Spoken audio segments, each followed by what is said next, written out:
Hi there, welcome back to Between Maples and Palms, a channel dedicated to documenting our journey as a Canadian family trying to keep up to one that's living a more relaxed and connected life.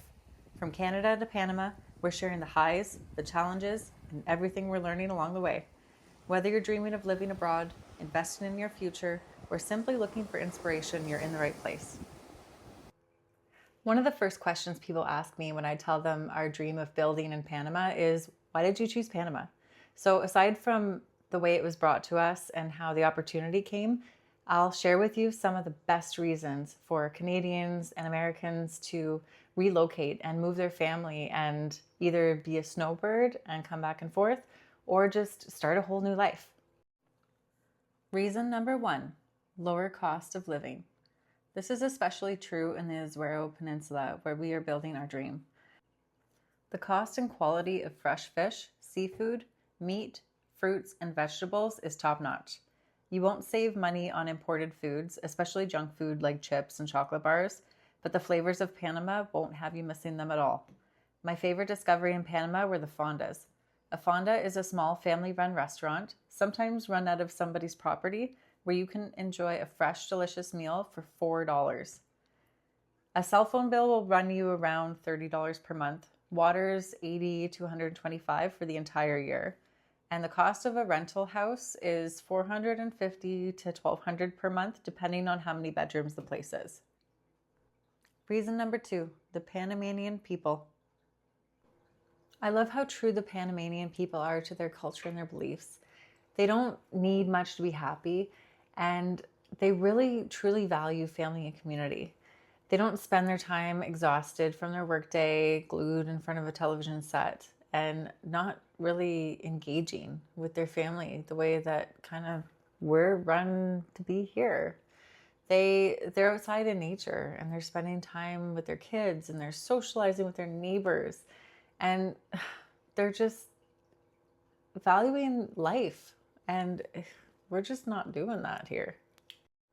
Reason number three, warm climate. This one's a no-brainer. Panama has two seasons, wet and dry. The temperature doesn't fluctuate much because of its location, and the length of day doesn't change throughout the year either. We've been there all times of the year, and both wet and dry are equally enjoyable. The Azuero Peninsula experiences the least amount of rain in Panama, and you'll find beautiful sunrises and bright sunny mornings with some afternoon and nighttime storms. Dry season's hot and sunny all day with high winds and next to no rain. Dry season starts December and goes until April. Reason number four, easy to obtain a visa. Another great thing about Panama is you can visit for up to 180 days without having any type of visa. You can visit as a tourist, see if it's for you before you go and sell your house or purchase a piece of property or sign this long lease agreement where you're going to be paying rent for a year.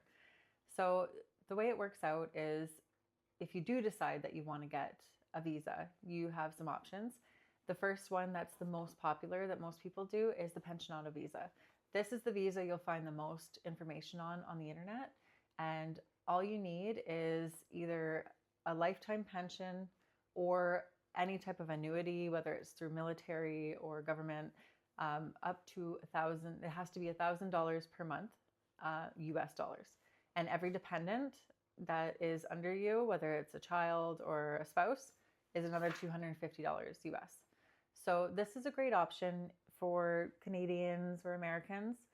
If you do want to go and do the route we're doing, there's not as much information on it. So that's part of why I wanted to start this channel and share the journey, because I find there's a lot of information about retirees and how they can go about going to Panama, but there's not a whole lot on young families or couples and the best way to do it. So that's why I'm bringing you along on the journey to figure out how to do it all. So we've betted on doing the Friendly Nations visa. So this option, there's different ways you can do it. You either need to start a corporation or invest in property or a house up to $200,000 US. That's expensive, But if you want to start a corporation, it's a much cheaper option. I can give you some more details as we go about it, but we've got like the beginning stages done.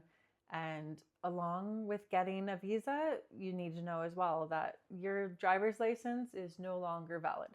So you might be driving in Panama as a tourist, you can drive for up to 90 days.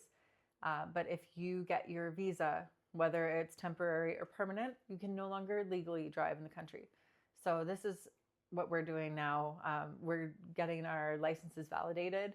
So we have to go to the embassy, the Canadian embassy in Panama City. So they have to validate everything, and it's a whole process. So we're gonna bring you along on that too. But as far as visas go, it's pretty straightforward. There's a few little hoops and, Panama time, everything's mañana, but that's part of the charm. So we'll bring you along. Lastly, reason number 5, no double taxing. Coming from a country that is so overtaxed, it's suffocating, I can really appreciate this about living in Panama. Any money you earn outside of Panama will not be taxed by the government. Only money earned in Panama will be taxed by them. So if you're like me and have a business that you can run from abroad, this can work for you. They also use the US dollar as their currency, so even though that hurts a bit being Canadian, it increases trust from foreign investors, and since they don't have a central bank that prints money at will, they are protected from hyperinflation. There are so many reasons to choose Panama, and I hope this video inspired you to go for yourself and see what this beautiful country has to offer. One thing I hope that people will keep in mind is this is not Canada or the US, and that's part of the appeal.